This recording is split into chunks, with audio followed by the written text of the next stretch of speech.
앞서 보셨듯이 호흡기 질환에 식량난, 거기에 강추위까지.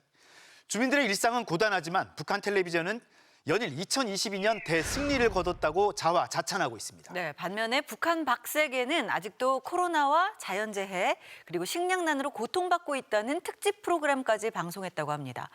북한이 사실 남을 걱정할 처지가 아닌데 말이죠. 네, 선전선동을 통해서 주민들의 정신승리와 충성을 유도하는 걸로 보이는데요. 최유찬 기자가 살펴봤습니다. 지난 22일 설날 저녁 북한의 8시 뉴스가 전한 국제 소식입니다. 이번 주간에 세계적으로 207만여 명이 악성 비루스에 감염되고 북한 뉴스만 보면 전 세계적으로 코로나가 이전보다 더 심해진 것 같습니다. 최근 북한 뉴스가 전하는 외신은 질병, 기근, 화재 소식까지 다양합니다. 아르메니아의 온화한 지역에서 19일 화재 사고가 발생했습니다. 설날 뉴스 앞에는 2022년 3대 위기라는 제목의 특집 프로그램도 방송했습니다.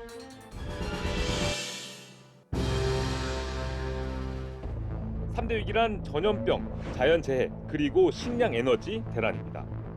2022년 한 해 세계적으로 코로나의 원숭이 두창, 콜레라까지 겹쳐서 수많은 사람들이 숨졌다는 소식. 이 대류행병이 종식되려면 아직 멀었습니다. 새 무덤을 파고 묻는 참혹한 장면들이 나옵니다.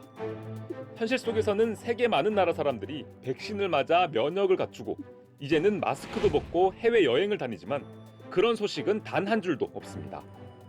호주와 브라질의 수해, 중국 스촨성 지진, 그리고 아프리카 지역의 가뭄에 식량난, 에너지난까지 화면을 보면 세상 어디도 안전한 곳이 없어 보입니다. 몇 차례의 전쟁과도 맞먹는 막대한 인적 및 물적 피해를 입었으며 커다란 고통을 겪었습니다. 북한이 2022년 국제사회의 3대 위기로 꼽은 전염병과 자연재해, 식량 에너지 위기는 북한이 겪고 있는 위기와 정확히 일치합니다. 이런 프로그램을 만든 이유는 북한만 힘든 게 아니라 세계가 다 위기라는 점을 강조하기 위한 겁니다. 내부의 식량 사정이나 경제 사정이 어려운 것들을 외부도 국제사회도 아주 좋지 않다. 그래서 북한만 지금 문제가 있는 것이 아니고 전체 세계가 문제가 있다. 그렇다면 북한 텔레비전은 자신들의 위기 상황에 대해 어떻게 설명하고 있을까? 북한은 설날과 그 앞뒷날 3일 동안 2022년을 회고하는 다큐멘터리 3편을 연속 방송했습니다. 2022년 북한에도 초대형 위기들, 그중에서도 코로나 발병 당시의 공포를 솔직히 털어놓습니다.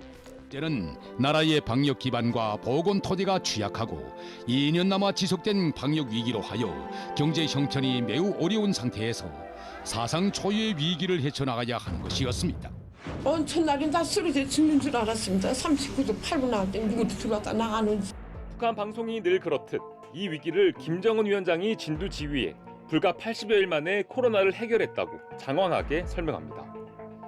더욱이 우리 사령부의 일꾼들 속에서 유혈자가 발생하고 있는데 경의하는 정비서동지께서 찾아주실 줄은 그 누구도 생각지 못했습니다. 고마워서 너무 고마워서 울었습니다. 또 김정은 위원장이 농촌에 농기계를 보내줘서 식량을 생산하고 각지의 농촌에 주택들을 지어줬다는 소식을 컴퓨터 그래픽을 동원해 자세히 설명합니다. 식량난 등 위기의 원인도 자신들의 실정 때문이 아니라 외부의 탓으로 돌립니다.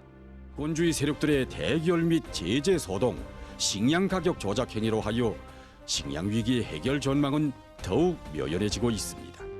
똑같은 자연재해의 위기 상황에서 다른 나라는 나라가 국민을 방치했지만 누구도 우리에 대해서 관심을 돌리지 않을 것입니다. 그저 우리 자체로 집을 짓고 피해 현장을 복구해야 합니다. 북한만 지도자와 당이 나서서 인민군대를 동원해 집도 지어주고 다리도 놓아줬다고 차별합니다. 위기에 맞서 싸워 대승리를 거둔 비결은 주민들이 대를 이어 백두혈통을 따르는 북한 체제 덕분이라는 것. 백전백승 조선노동당의 정확하고 세련된 용도 따라 전대미문의 온갖 도전과 위협들이 가득했던 2022년을 영예롭게 이겨냈습니다. 지도자의 용도에 따라서 코로나가 사실상 퇴치되고 또 거기에 대한 일정한 방역 성과를 거뒀다라는 것을 지도자의 업적 그리고 또 최근에 북한이 국가성을 워낙 강조하고 있기 때문에 국가가 나름대로 그런 역량과 능력을 갖고 있다라는 것을 북한 텔레비전이 이렇게 총력을 다해 선전전을 벌이는 것은 현재 북한이 처한 위기가 그만큼 심각하다는 반증일 수도 있습니다. 코로나 방역 대전에서 승리했다고 주장하지만 호흡기 질환 확산으로 평양 봉쇄령이 내려지고 진단 키트도 백신도 약품도 절대 부족한 상황입니다. 식량난이 심각해져서 쌀값은 물론 옥수수 가격까지 폭등했습니다.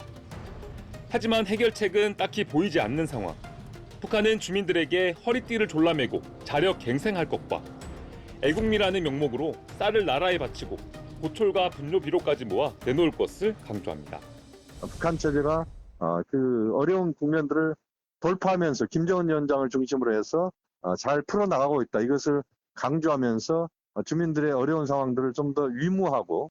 북한 텔레비전은 외부 세계는 지옥이라는 메시지 뒤에 북한을 낙원으로 묘사하는 노래와 프로그램을 붙이면서 주민들의 충성을 설득하고 있습니다.